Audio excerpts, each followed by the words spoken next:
Well, almost after 8 years of Bush administration, some analysts like Ahmed Rashid in Pakistan, who writes extensively on Central Asia, and many other researchers back in the region too, say that Central Asia is now dominated and still dominated by autocratic regimes, and that the United States failed miserably at nation building, democracy building.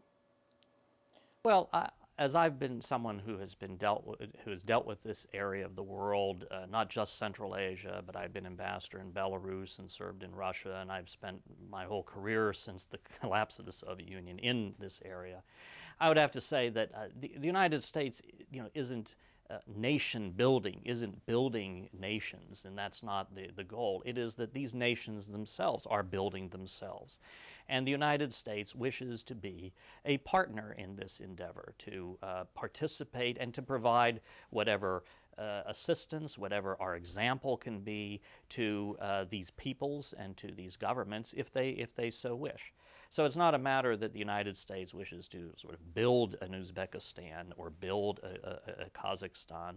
It is that we are providing examples through our programs to if these countries do so wish to work with us in these areas on sort of developing justice systems, civil society, the role of non-governmental organizations, things that really didn't exist at the time of the Soviet Union when they were republics of the Soviet Union. We are willing to work with them as partners, but not to dictate to them how they should develop. And these countries coming out of the Soviet period have developed their political systems that aren't that I think reflect the situation in which they're in, and we have to deal with them and work with them and see how they evolve over time, hoping that democracies can develop in each of these countries. Where do you think the United States has been most successful in the region? Could you point to a policy or project that kind of showcases the America's goal in the region? Well, I think across the board, the fact that we have, I think, very robust relationships with each one of these countries, and this is something that I saw having come back to the region since 10 years since the last time I saw, is that we have a wide range of issues that we work with together. We may have some disagreements, but that we have developed strong state-to-state ties as well as strong people-to-people ties. And I think that I would say that that is probably the greatest success of our policy is the success of engagement.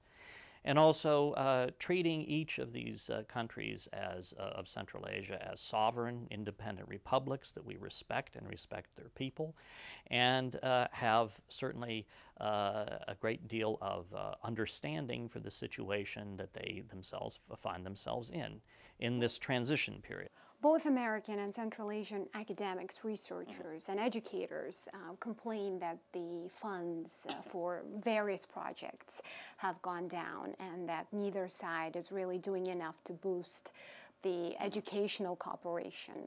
Isn't the support of educational programs and cooperation one of the main goals of the United States in the region or elsewhere in the world? Yes, it is. Certainly it's the goals of many of these republics themselves, that they want to develop their education system to train their youth and their population to live and operate in today's world and in the future world too.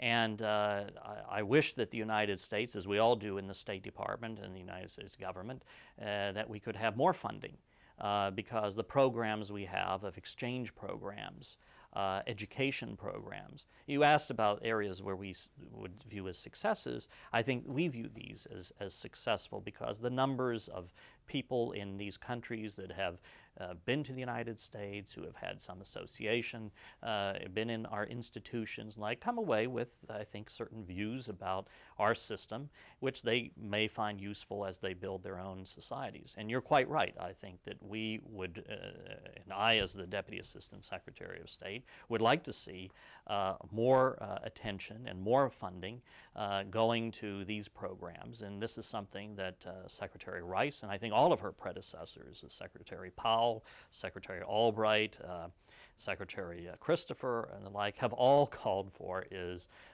more resources to go to these very important programs that develop and widen and expand America's engagement with the peoples and the governments of these republics. Well, thank you. Thank you so much. I know that Najee is waiting, but thank you. Thank you very much. Thank you.